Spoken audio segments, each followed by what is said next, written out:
পার্থিব জীবন ক্রিয়া ও কৌতুক ব্যতীত কিছুই নয়। পরকালের আবাস পরেশকারদের জন্য শ্রেষ্ঠতর। সূরা আল আনাম ৩২। বিসমিল্লাহির রহমানির রহিম। আসসালামু আলাইকুম। কেমন আছেন সবাই? আশা করছি, দোয়া করছি এবং বিশ্বাস ইনশাআল্লাহ সবাই ভালো আছেন। আমি আলহামদুলিল্লাহ ভালো আছি। চলে আসলাম একটা নতুন ভিডিও নিয়ে। আর আজকের ভিডিওটা শুরুই করলাম মেয়ের আর্ট দিয়ে। ওই দিন দেখিয়েছিলাম, গত ভিডিওতে দেখিয়েছিলাম আমার মেয়ে এগুলো গিফট পেয়েছে, তো সেগুলোতে ও আস্তে আস্তে আর্ট করছিল, সেটাই আপনাদের সাথে শেয়ার করলাম। বাচ্চাদের পরীক্ষা শুরু হয়ে গেছে। বাচ্চাদের পরীক্ষা মানে কিন্তু প্রতিটা পরিবারে তার মার পরীক্ষা। এই বয়সে আর পরীক্ষা দিতে যেন ভালো লাগছে না। প্রত্যেকটা পর্যায়ে পরীক্ষা পরীক্ষা পরীক্ষা, পরিবারগত হোক, রাষ্ট্রগত হোক, যে কোনো জায়গায় হোক, হাতে কলমে জীবন দিয়ে যেভাবে হোক পরীক্ষা দিয়ে প্রমাণ করতে হয় আমরা এটার উপযুক্ত। তো সেই হিসেবে বাচ্চাদের পরীক্ষা, তাই ওদেরও কিন্তু জান যায়। দুই বাচ্চাই যখন পড়ালেখা নিয়ে একটু ব্যস্ত, অনেক বলে কয়ে যখন পড়তে বসিয়েছি, তখন এই ম্যাডাম উনি কিন্তু একদম পড়ালেখা করতে করতে ঘুমিয়ে গেছে, নাকি আমার বাচ্চাদের পড়াতে পড়াতে টায়ার্ড হয়ে গেল, কিছুই বুঝলাম না। শুধু বুঝতে পারি যখনই বই খাতা দেখে উনি এসে এভাবেই শুয়ে পড়ে।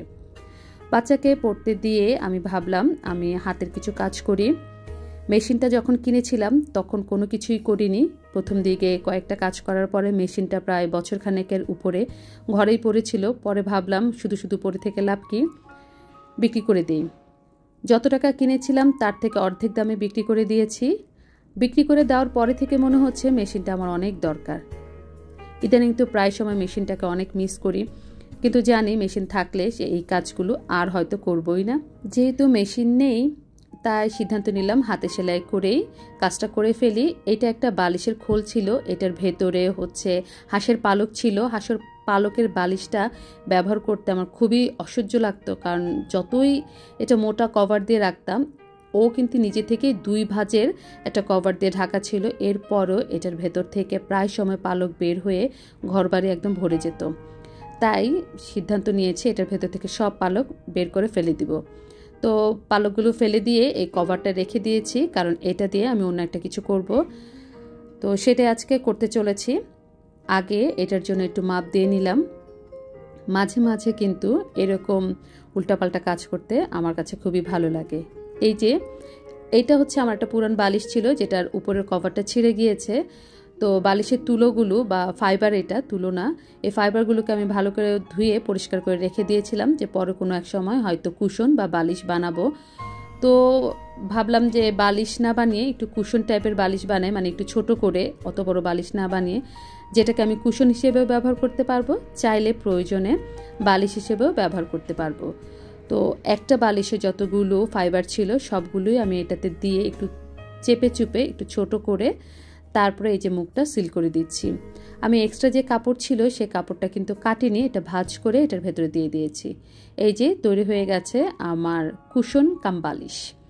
একটু উঁচু নিচু হয়েছে, কারণ আমি ফাইবারগুলো পুরোপুরি খুলে ঢুকাইনি, যেরকম ছিল সেভাবেই ঢুকিয়েছি, এর জন্য এরকম হয়েছে। কিন্তু ব্যাপার না, পুরোটাই নরম, মাথায় দিলে আরামই লাগে।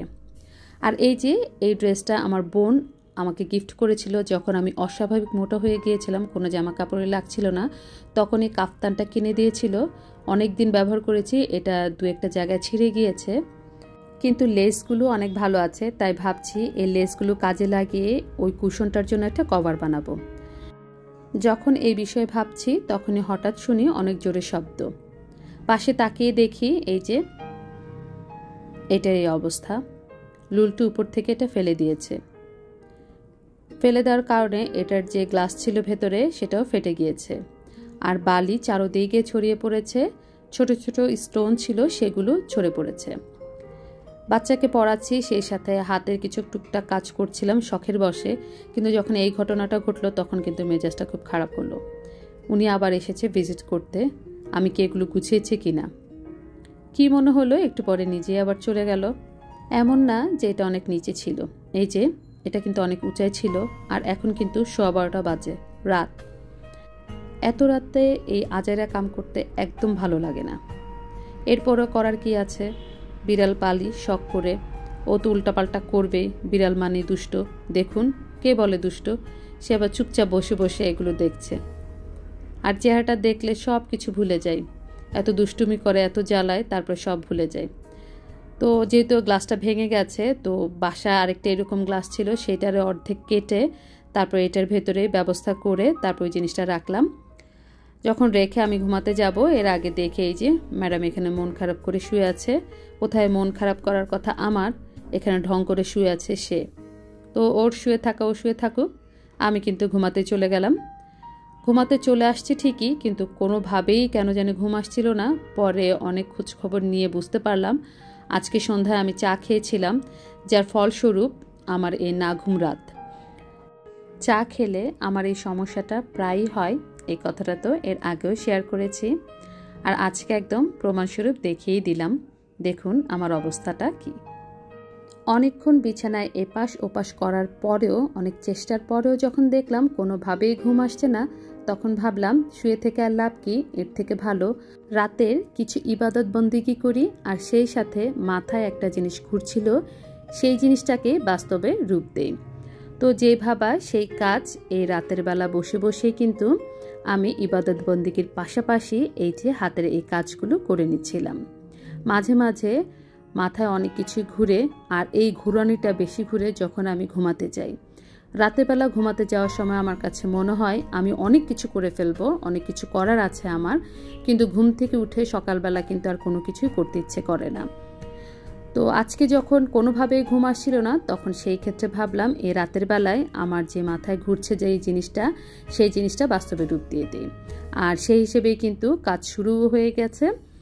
তো প্রথম দিকে যখন করেছি তখন খুব আস্তে ধীরে করেছিলাম, আর সেটুকু ভিডিও করিনি। এখন ভিডিও করছি কারণ অলরেডি ফজর ওয়াক্ত হয়ে গেছে। আমি ফজরের নামাজ শেষ করে পরে আবার বসেছি, আর আপনাদের ভাই যেহেতু গিয়েছে মসজিদে নামাজ পড়তে, এই সুযোগে আমি ক্যামেরাটা অন করে আপনাদের জন্য একটু ভিডিও করে রাখলাম, আর সেই ভিডিওটা এখন আমি আপনাদের সাথে শেয়ার করছি।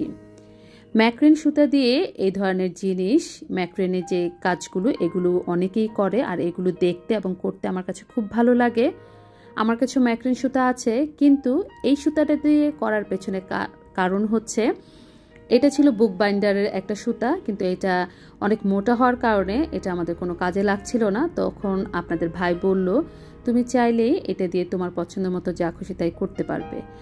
আর এটা বলার পরে আমি কিন্তু আর দেরি করিনি, সেই রাত্রে বসে বসে এই কাজটা করে ফেলেছি। এটা সুতাগুলো অনেক শক্ত করে পেঁচানো থাকার কারণে একটু বেশি কুঁচকে থাকে। তো এটাকে সোজা করার জন্য পরবর্তীতে কোনো একটা ব্যবস্থা নিব, তবে এখন আর পারছি না, কারণ যেহেতু সারা রাত জেগেছিলাম, আর এখন ফজর ওয়াক্তে কিছুটা ঘুমও আসছে, তাই ভাবলাম এগুলো এখন থাকুক। পরবর্তীতে অন্য কোনো ভিডিওতে এটাকে কিভাবে কি করলাম আর কুশন কভারটা কিভাবে বানালাম সেটা ইনশাল্লাহ একদিন শেয়ার করে দিব। তো এই কাজ করতে করতে রাস্তায় শব্দ শুনছি, দেখলাম পরিচ্ছন্ন যে কর্মীরা আছে তারা তাদের কাজ শুরু করে দিয়েছে। আমাদের শহরটাকে সুন্দর রাখতে, পরিষ্কার রাখতে, আমাদের ঘর বাড়ি দুর্গন্ধমুক্ত রাখতে ওরা কিন্তু একদম সকাল সকালই কাজে লেগে গেছে। আর ওনারা সকাল সকাল কাজ করে বলেই আমরা সকালবেলা ঘুম থেকে উঠে খুব সুন্দর পরিষ্কার পরিচ্ছন্ন একটা শহর দেখতে পাই। আসলে ঘর হোক, শহর হোক, সমাজ হোক, পরিষ্কার পরিচ্ছন্ন থাকাটা একান্ত জরুরি। সব কিছুতেই ট্রান্সপারেন্সি থাকাটা একান্ত জরুরি। সবার হক ঠিকমতো আদায় করাটা একান্ত জরুরি। সততা বজায় রেখে চলাটা একান্ত জরুরি। যখনই আমরা সবাই সবার স্থান থেকে সবার মতো করে 100% দেওয়ার চেষ্টা করব, তখনই কিন্তু আমাদের দেশ, আমাদের পরিবার, আমাদের সমাজ সুন্দর হবে। আমরা সবাই একটু শান্তিতে বসবাস করতে পারবো। এই যে আমরা যাদের একদম গণাই ধরি না, তারা কিন্তু তাদের দায়িত্বগুলো একদম নিখুঁতভাবে পালন করে যাচ্ছে। কিন্তু যারা আমরা নিজেরা নিজেদেরকে অনেক বড় মনে করি, ভাবি যে আমরা অনেক কিছু বুঝি, তারাই কিন্তু সবচেয়ে বেশি ঝামেলাটা তৈরি করি। তাই আসুন না, যে যার জায়গা থেকে যতটুকু করা দরকার ততটুকু করি এবং দেশটাকে একটু শান্তিতে রাখি, কারণ আলটিমেটলি দেশের শান্তি মানেই আমাদের শান্তি। আজকের ভিডিওটা আর বর্ণনা করে এখানে শেষ করি। সবাই ভালো থাকবেন, সুস্থ থাকবেন, নিরাপদে থাকবেন, আল্লাহর উপর ভরসা রাখবেন, 5 ওয়াক্ত নামাজ পড়বেন, আমাদের জন্য দোয়া করবেন। আল্লাহ হাফেজ, আসসালামু আলাইকুম।